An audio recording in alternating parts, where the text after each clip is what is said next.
ભાવનગર શહેરના રાજકોટ રોડ ઉપર આવેલા ગાયત્રી મંદિર ખાતે 25 વર્ષ પહેલા લગ્નગ્રંથિથી જોડાયેલા દંપતી ફરી લગ્નગ્રંથિથી જોડાયા હતા।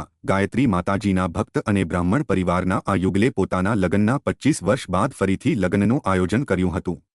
જ્યારે લગ્નનું આયોજન કરવામાં આવ્યું ત્યારે તેના પુત્ર અને પુત્રી પણ સાથે રહ્યા હતા। જો કે વિદેશમાં વસતા ભારતીય પોતાની લગ્નની પરંપરા ભૂલી ન જાય તે હેતુસર આ ફરીથી લગ્ન યોજાયા હોવાનું પરિવારની દીકરીએ જણાવ્યું હતું।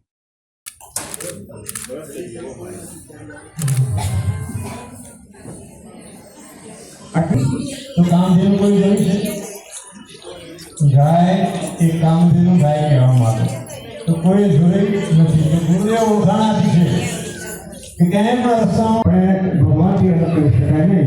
तो जे कई पण पूजा करी तो आ डिशમાં મૂકજો એટલે ભગવાનને મંદિરના હાથમાં પહેલા તો આપો દર્શન મહ્યં દત્વા પ્રજત બ્રહ્મલો ઓમ શ્રી ગાયત્રી નમઃ આવાહયામિ સ્થાપયામિ। માતા અને વિશ્વ માતા ગાયત્રી કોઈ દેવ દેવી નથી પણ એક પ્રકારની શક્તિ છે કે જે આપણે સર્વને જીવાડે છે, આપણામાં પ્રાણ છે।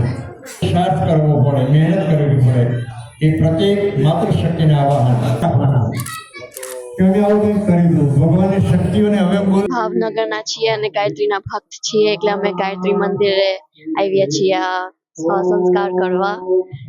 હા, વિદેશથી અમે ભાવનગર આવ્યા છીએ।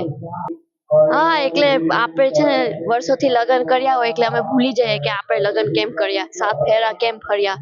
આ તમે 25 વર્ષ પછી અમે પાછા ફેરા ફરીએ છીએ તો અમે 7 જન્મનો જે પ્રોમિસ રાખી છે એ અમે પાછા યાદ રાખીએ છીએ।